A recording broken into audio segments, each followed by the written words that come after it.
नमस्कार दोस्तों, स्वागत है आपका यूट्यूब चैनल अप्रेंटिसशिप इंडिया अड्डा में। दोस्तों, north central railway Prayagraj zone की तरफ से बड़ी अपडेट आ चुकी है। दोस्तों, फाइनली आप लोगों का इंतजार समाप्त हो गया है। जो आईटीआई पास कैंडिडेट हैं उनके लिए बिग न्यूज़ है। यहाँ पर आईटीआई पास कैंडिडेट के लिए अप्रेंटिसशिप का नोटिफिकेशन जारी कर दिया गया है। इसी के बारे में पूरा डिटेल वाइज देखने वाले हैं। Eligibility condition, application process, selection process, क्या क्या रखा गया गाइज। आप लोग जानते होंगे जो भी रेलवे से अप्रेंटिसशिप करता है उसको आरआरसी ग्रुप डी यानी ग्रुप सी की भर्ती अब जो होती है उनमें बहुत सारा बेनिफिट देखने को मिलता है। लेवल 1 की पोस्ट पर उनको 20% का रिजर्वेशन भी देखने को मिलता है और वहाँ पर एनसीवीटी का 1/3 का वेटेज दिया जाता है। और यहाँ पर जो उनका पीईटी होता है उसको भी यहाँ पर पीईटी में छूट दिया जाता है। इसी के बारे में पूरा डिटेल वाइज इस वीडियो में डिस्कस करेंगे। इसके पहले अगर आप अभी तक यूट्यूब चैनल को सब्सक्राइब नहीं किए तो सब्सक्राइब कर लीजिएगा। वीडियो देख रहे हो तो वीडियो को लाइक और शेयर कीजिएगा। दोस्तों हम फाइनली आ चुके हैं आरआरसी एनसीआर जोन की ऑफिशियल वेबसाइट पर। जैसे आप इस वेबसाइट पे आएंगे तो आप यहाँ पर नीचे देखेंगे तो आपको यहाँ पर ही नोटिफिकेशन पब्लिश किया गया है अप्रेंटिसशिप के रिगार्डिंग। यहाँ पर नोटिफिकेशन वाले ऑप्शन में जाएंगे तो आपको यहाँ पर देख सकते हैं ये नोटिफिकेशन 10 नवंबर 2023 को पब्लिश किया गया है। इसका क्लोजिंग डेट 30 नवंबर 2023 होने वाला है। और यहाँ पर देख सकते हैं ये एक्ट अप्रेंटिस फाइनली नोटिफिकेशन 2023-24 के लिए यहाँ पर जारी किया गया। यहाँ पर क्लिक करके आप फॉर्म अप्लाई कर सकते हैं और यहाँ पर क्लिक करके नोटिफिकेशन डाउनलोड कर सकते हैं। यहाँ से मैंने नोटिफिकेशन डाउनलोड कर लिया है। आपको डिटेल वाइज डिस्कस करते हैं कि इसमें कौन कौन से ट्रेड वालों को यहाँ पर एलिजिबिलिटी मिली हुई है। ये रही आपकी detail notification RRC north central railway Prayagraj की। जैसे आप नीचे यहाँ पर स्क्रॉल करेंगे तो आपको यहाँ पर देखने को मिल जाएगा ये आपकी नोटिफिकेशन 10/11/2023 को पब्लिश किया गया था और ये आपकी नोटिफिकेशन नंबर है। यहाँ पर ओपनिंग डेट जो बताया गया है 15/11/2023 से आपका फॉर्म स्टार्ट हो जाएगा, यानी आप फॉर्म स्टार्ट हो चुका है। इसका क्लोजिंग डेट 14/12/2023 बताया गया है, यहाँ पर मेंशन किया गया है। इसको पूरा डिटेल में यहाँ पर देख सकते हैं आप लोगों का क्लोजिंग डेट जो यहाँ पर मेंशन किया गया 14/12/2023 को यहाँ पर आपका लास्ट डेट बताया गया है। और यहाँ पर एप्लीकेशन जो फॉर्म ऑनलाइन माध्यम से आपको आरआरसी प्रयागराज की जो ऑफिशियल वेबसाइट है यहाँ पर मेंशन किया गया, इस वेबसाइट पर जाके आप फॉर्म फिलअप कर सकते हैं। और इसमें क्या बेनिफिट्स मिलता है जो अप्रेंटिसशिप करते हैं उसके बारे में यहाँ पर मेंशन किया गया है। तो आप यहाँ पर देखेंगे तो यहाँ पर बताया गया है कि जो लेवल 1 की ओपन मार्केट की भर्ती होती है उन 1800 ग्रेड पे वाली जो 18,000 जिसका बेसिक 18,000 से 56,900 होता है, उसमें आपको जो कोर्स कंप्लीटेड एक्ट अप्रेंटिस होने हैं यानी जो ट्रेंड इन रेलवे इस्टेब्लिशमेंट से होते हैं उनको 20% का यहाँ पर रिजर्वेशन दिया जाता है। ये चीज़ें यहाँ पर मेंशन किया गया है जो एनएससी सर्टिफिकेट होल्डर होते हैं, यानी आप लोगों को 20% सीट रिजर्वेशन दिया जाएगा। जब आप फाइनली अप्रेंटिसशिप कंप्लीट कर लेंगे आपको एनएससी सर्टिफिकेट मिल जाएगा। ये चीज़ें मिला है। आगे आप लोगों को बता दूं कि यहाँ पर बहुत सारा बेनिफिट मिलता है। आपको पीटी जो होती है उसमें फिजिकल में आपको छूट दी जाती है, कोई फिजिकल नहीं देना होता है। इसके बाद आपकी एनसीवीटी जो सर्टिफिकेट मिलता है उसका 1/3 मार्क्स जोड़ा जाता है, इसका भी वेटेज आपको दिया जाता है। जो फाइनल सीवीटी का मार्क्स के साथ आपकी नामलाइज करने के बाद मेरिट बनाई जाती है तो उसमें आपको बेनिफिट देखने को मिलता है। इसके बाद यहाँ पर आप देखेंगे तो आपको ये अप्रेंटिसशिप जो है आपको कहाँ कहाँ पर मिल सकती है वो चीज़ें यहाँ पर मेंशन किया गया है। आपकी अप्रेंटिस जो होगी 1961 एक्ट के तहत होगी और टोटल वैकेंसी यहाँ पर 1664 वैकेंसी नोटिफाइड की गई है। और ये आपकी वेरियस डिवीज़न में होंगे, यानी वर्कशॉप में होगी, वर्कशॉप झांसी में होगी, प्रयागराज डिवीज़न में है, आगरा डिवीज़न में है, यहाँ पर पूरा मेंशन किया गया है। और ये झांसी वर्कशॉप में भी आपको देखने को मिलेगा। इस तरीके से यहाँ पर जो इनके वर्कशॉप होते हैं वो यहाँ पर आपको देखने को मिलेगा और डिवीज़न में भी आपको यहाँ पर ट्रेनिंग करने का मौका दिया जाता है। एलिजिबिलिटी कंडीशन के बारे में बात करें तो यहाँ पर आपकी एज जो होगी 14/12/2023 के डेट में आपको 15 से 24 ईयर के बीच में आपका डेट ऑफ बर्थ होना चाहिए। और यहाँ पर क्लोजिंग डेट पर आपकी एज की गणना की जाएगी, यानी 14/12/2023 के डेट पर आपकी एज की गणना की जाएगी, क्योंकि आपकी जो फॉर्म क्लोजिंग डेट है वो यहाँ पर 14/12/2023 बताया गया है। इसके पहले आपकी जो वेबसाइट पर मेंशन किया गया है, यहाँ पर वो मिस्टेक मेंशन किया गया है। यहाँ पर देख सकते हैं, जो यहाँ पर क्लोजिंग डेट जो बताया गया है वो देख सकते हैं गलत मेंशन है। इसको आप नहीं देखेंगे, जो नोटिस में मेंशन है उसको आपको देखना है। इसके बाद यहाँ पर आपको SC ST OBC कैंडिडेट को एज में रिलैक्सेशन मिलेगा 5 ईयर का OBC कैंडिडेट को, और SC ST कैंडिडेट को और OBC कैंडिडेट को 3 ईयर का एज रिलैक्सेशन मिलने वाला है। और PWD कैंडिडेट को यहाँ पर 10 ईयर का एज रिलैक्सेशन देखने को मिलेगा। और एक्स सर्विसमैन कैंडिडेट को भी यहाँ पर एज रिलैक्सेशन देखने को मिलेगा। आप अपने रिकॉर्डिंग यहाँ पर देख सकते हैं। जो यहाँ पर एज की क्राइटेरिया बताया गया इसके अंदर में इतना है, तो आपको एज रिलैक्सेशन यहाँ पर दिया जाएगा। इतने से इतने के अंदर आपका डेट ऑफ बर्थ है। जनरल कैंडिडेट तो फॉर्म अप्लाई कर सकते हैं, SC ST हैं तो पूरा यहाँ पर क्राइटेरिया बनाया गया, तो आप यहाँ पर देख सकते हैं। इसके बाद यहाँ पर एजुकेशनल क्वालिफिकेशन के बारे में बताया गया, जो यहाँ पर मेंशन किया गया है उसको आप देख सकते हैं। यहाँ पर अलग अलग ट्रेड के लिए यहाँ पर मौका दिया गया है। जो आपकी ITI सर्टिफिकेट होगी वो यहाँ पर 10/11/2023 के पहले आपकी इशू होना चाहिए, जो यहाँ पर मेंशन किया गया है। आपका 10वीं पास होना चाहिए 10+2 सिस्टम के रिगार्डिंग, प्लस आपके पास ITI होना चाहिए NCVT अथवा SCVT के द्वारा, तो आप अप्लाई कर सकते हैं। यहाँ पर एक कंडीशन है, आपकी 10वीं में 50% मिनिमम मार्क्स के साथ आपको उत्तीर्ण करना होगा, तभी आप फॉर्म अप्लाई कर सकते हैं।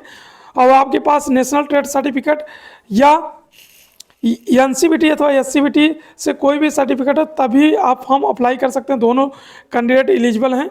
और यहाँ पर टोटल ट्रेड के बारे में बात करें तो यहाँ पर 21 ट्रेड को मौका दिया गया है।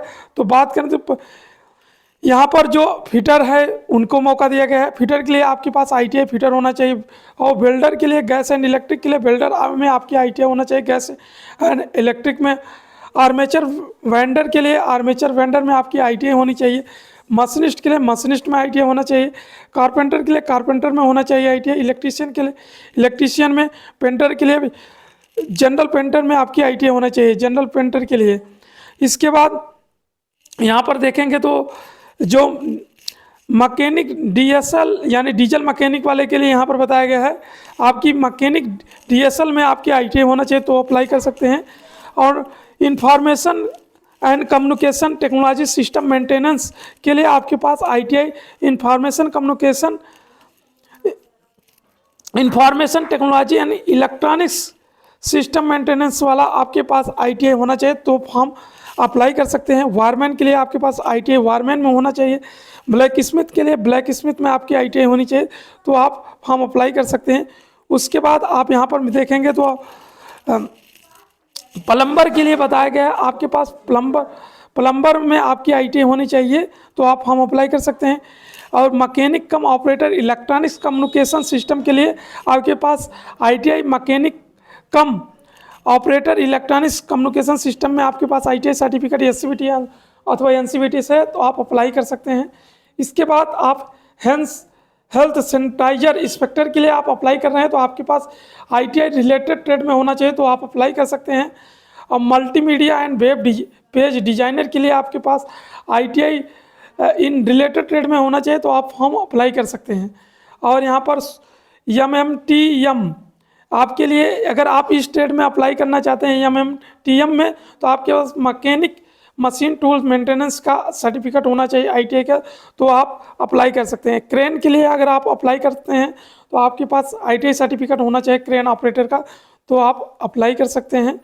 इसके बाद यहाँ पर अगर आप ड्राफ्टमैन सिविल के लिए अप्लाई कर रहे हैं तो आपके पास ITI ड्राफ्टमैन सिविल में होना चाहिए। अगर आप स्टेनो इंग्लिश के लिए अप्लाई कर रहे हैं तो आपके पास ITI सर्टिफिकेट स्टेनो इंग्लिश में होना चाहिए। स्टेनो हिंदी के लिए अप्लाई कर रहे हैं तो आपके पास ITI स्टेनो हिंदी में होना चाहिए। और टर्नर के लिए अप्लाई कर रहे हैं तो आपके पास टर्नर में ITI होना चाहिए NCVT अथवा SCVT से, तो आप अप्लाई कर सकते हैं। इसके बाद यहाँ पर इन्होंने मेंशन किया है, आपके पास 10वीं का सर्टिफिकेट और ITI का सर्टिफिकेट जो होगा वो आपका 10/11/2022 से पहले के होना चाहिए, नहीं तो आप नॉट एलिजिबल होंगे, जो यहाँ पर मेंशन किया गया है। इसके बाद डिग्री डिप्लोमा के लिए आपको कोई वेटेज नहीं दिया जाएगा और ट्रेड वाइज आपकी मेरिट बनाई जाएगी, जो यहाँ पर मेंशन किया गया है। आगे आप लोग देखेंगे तो यहाँ पर एप्लीकेशन प्रोसेस के बारे में बताया गया, एप्लीकेशन फ़ीस के बारे में बताया गया है, तो आप लोग इसको भी देख लीजिएगा। यहाँ पर देखेंगे तो आपको पेमेंट फ़ीस के बारे में बताया गया। एप्लीकेशन फ़ीस आपको 100 रुपीज़ देनी है, जो नॉन रिफंडेबल है जनरल कैंडिडेट के लिए और ओबीसी कैंडिडेट के लिए यहाँ पर मेंशन किया गया है। और SC ST PWD और वोमेन कैंडिडेट यानी महिला कैंडिडेट हैं तो भी आपको कोई भी फीस नहीं देना है। उसके बाद आपको RRC जो प्रयागराज की वेबसाइट है उस पर आप ऑनलाइन फॉर्म अप्लाई कर सकते हैं। इसके बाद आपका सिलेक्शन प्रोसीजर के बारे में बताया गया है और मेडिकल फिटनेस के बारे में बताया गया है। आपकी मेडिकल फिटनेस के बारे में यहाँ पर आगे आपको भी देना होगा, जो यहाँ पर मेंशन किया गया है। आगे फॉर्मेट दिया गया है उसको भी बनवा के देना पड़ेगा जब आपकी सिलेक्शन हो जाएगा। तो यहाँ पर सिलेक्शन प्रोसेस के बारे में बताया गया है कि आपकी जो 10वीं की मेरिट के आधार पर प्लस आपके ITI की मेरिट के आधार पर बनाया जाएगा, यानी 10वीं का 50% प्लस ITI का 50% के बाद इक्वल मेरिट से के एवरेज परसेंटेज के आधार पर आपकी मेरिट तैयार की जाएगी। और शॉर्टलिस्ट जो कैंडिडेट होंगे उनको डॉक्यूमेंट वेरिफिकेशन के लिए 1.5 यानी 1.5 गुना कैंडिडेट को बुलाया जाएगा। एक सीट पर 1.5 गुना कैंडिडेट को बुलाया जाएगा, यानी आप कह सकते हैं कि आप लोगों को जो भी वेरिफिकेशन होगा एक्स्ट्रा कैंडिडेट को बुलाया जाएगा, 1.5 गुना कैंडिडेट को बुलाया जाएगा, उसमें 1 गुना ही कैंडिडेट का सिलेक्शन किया जाएगा। तो ये आप लोगों के लिए यहाँ पर बताया गया, कोई भी रिटर्न एग्जाम नहीं होगा, केवल मेरिट बेस पर सिलेक्शन होने वाला है। और इसमें आप लोगों का जो ट्रेनिंग होगा वो 1 ईयर के लिए होगा, यहाँ पर मेंशन किया गया है। और एप्लीकेशन प्रोसेस जो होगा वो आपको ऑनलाइन मोड में होगा और आपको स्टाइपेंड दिया जाएगा, जो आपकी स्टेट गवर्नमेंट की रूल होते हैं और वो यहाँ पर फॉलो किया जाएगा। जो यहाँ पर अप्रेंटिस का और एक्स्ट्रा पैसा जो मिलता है वो सभी चीज़ें आपको यहाँ पर जोड़ के दिया जाएगा। तो इसी तरीके से आप लोगों की ट्रेनिंग यहाँ पर स्टार्ट होगी। इसके बाद आगे यहाँ पर देखेंगे तो आप लोगों को ट्रेड वाइज हर जोन वाइज यहाँ पर बताया गया कहाँ पर कितने सीटें हैं, उसको आप यहाँ पर देख सकते हैं। जैसे अगर आप RRC प्रयागराज डिवीज़न में अप्लाई कर रहे हैं तो टोटल यहाँ पर वैकेंसी 364 है। और यहाँ पर टेक्नीशियन फिटर के लिए है, टेक्नीशियन वेल्डर के लिए है, और टेक्नीशियन कारपेंटर के लिए है, टेक्नीशियन पेंटर के लिए है, मैकेनिकल डिपार्टमेंट में होने वाली है। इस तरीके से आप लोग यहाँ पर देख सकते हैं। और प्रयागराज डिवीज़न में ही इलेक्ट्रिकल डिपार्टमेंट में जो टोटल वैकेंसी यहाँ पर निकाली गई है वो यहाँ पर देखेंगे तो 339 वैकेंसी जो है इलेक्ट्रिकल डिपार्टमेंट में निकाली गई, जो यहाँ पर मेंशन किया गया है। इसके बाद झांसी डिवीज़न है, झांसी डिवीज़न में आप यहाँ पर देखेंगे तो यहाँ पर टोटल वैकेंसी जो है वो 528 है। यहाँ पर 9 पोस्ट के लिए वैकेंसी निकाली गई, तो आप लोग अपने ट्रेड वाइज यहाँ पर देख सकते हैं। इसके बाद आप यहाँ पर देखेंगे वर्कशॉप झांसी में भी यहाँ पर है, देखेंगे तो यहाँ पर जो टोटल 170 पोस्ट के लिए वैकेंसी निकाली गई, यहाँ पर जो वैकेंसी 9 पोस्ट के लिए निकाली गई, 9 ट्रेड के लिए है, तो आप यहाँ पर अप्लाई कर सकते हैं। इसके पहले आपने झांसी डिवीज़न में देखा था, ये वाला जो है आपकी झांसी डिवीज़न में था, जो मैंने वर्कशॉप बोल दिया था। इसके बाद यहाँ पर देखेंगे आगरा डिवीज़न में है, जो यहाँ पर टोटल वैकेंसी की बात करें तो आगरा डिवीज़न में वो यहाँ पर मेंशन किया गया है 296 पोस्ट पर यहाँ पर निकाली गई, और टोटल 14 पोस्ट की यहाँ पर वैकेंसी है, अलग अलग 14 ट्रेड के लिए दिया गया है। तो आप अपने ट्रेड के रिगार्डिंग यहाँ पर अप्लाई कर सकते हैं। इसके बाद यहाँ पर OBC सर्टिफिकेट का फॉर्मेट दिया गया, इसको भी आपको इसी फॉर्मेट में आपको फॉर्म सबमिट करना है, जो आपके पास होना चाहिए। इसके बाद आपको यहाँ पर जैसे ये आप लोगों का OBC का फॉर्मेट है, इसके पहले जो मैंने बताया वो आपकी SC ST का फॉर्मेट था कास्ट सर्टिफिकेट का, तो आप इस फॉर्मेट पर आप लोगों को बनवाना है।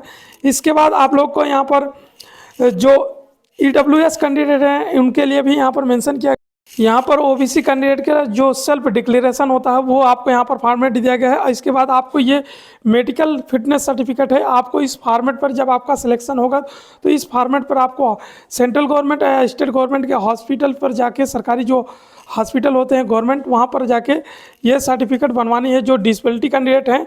इसके बाद और यहाँ पर जो मेडिकल फिटनेस सर्टिफिकेट है वो यहाँ पर देख सकते हैं जो बनाना है जो डिसेबिलिटीज कैंडिडेट हैं। उसके बाद यहाँ पर जो फाइनली जो नॉर्मल कैंडिडेट होते हैं उसके लिए भी आगे मेंशन किया गया, उसको भी बताएंगे, वो भी बनवाना है। ये EWS का फॉर्मेट है, उसको बनवा के लेके जाना है। और ये फाइनली सभी कैंडिडेट को जो मेडिकल स्टैंडर्ड सर्टिफिकेट होता है वो बनवा के लेके जाना है। ये वाला फॉर्मेट सेंट्रल गवर्नमेंट अथवा स्टेट गवर्नमेंट के हॉस्पिटल से बनवा के लेके जाना है। फिर भी अगर आपको कोई भी डाउट हो तो बेशक कमेंट बॉक्स में मेंशन कीजिएगा, टोटली आपकी हेल्प एंड रिप्लाई की जाएगी। और यहाँ पर आपकी जो सीएमओ होते हैं उनका भी सिग्नेचर कराना है, जो स्टेट गवर्नमेंट या सेंट्रल गवर्नमेंट के हॉस्पिटल होते हैं उनके यहाँ पर सील और मोहर करना है प्रॉपर, तभी आप लोगों का फॉर्म वहाँ पर एक्सेप्ट किया जाएगा। और ये आपको जब सिलेक्शन होगा तब मेडिकल फिटनेस सर्टिफिकेट लेके जाना है। फिर आप लोगों का फॉर्म कैसे अप्लाई करना है, लिंक डिस्क्रिप्शन बॉक्स में है, आप वहाँ से जाकर अप्लाई कर सकते हैं। और आप लोगों के लिए यहाँ पर बता दूँ, जो भी रेलवे से अप्रेंटिसशिप करता हो उसको पीईटी में छूट मिलता है, उनको कोई फिजिकल नहीं देना होता है लेवल 1 की पोस्ट पर, यानी ग्रुप डी या ग्रुप सी की जो पोस्ट होती हैं कह सकते हैं। और यहाँ पर आपकी 20% सीट रिजर्व रहता है लेवल 1 की पोस्ट पर। और इसके बाद आपकी जो सीबीटी होती है, सीबीटी का आपकी 2 एग्ज़ाम जो होता है उसका 2/3 प्लस आपकी एनसीबीटी का जो मार्क्स होता है उसका 1/3 का वेटेज देके फाइनल मेरिट तैयार किया जाता है। इसके बाद आपकी सिलेक्शन किया जाता है। तो आप लोगों को बहुत सारा बेनिफिट मिलता है। अगर आपका ड्रीम है रेलवे में सरकारी नौकरी करने के लिए तो आप यहाँ से फॉर्म अप्लाई कर सकते हैं और अप्रेंटिसशिप कर सकते हैं। धन्यवाद। Keep and touch.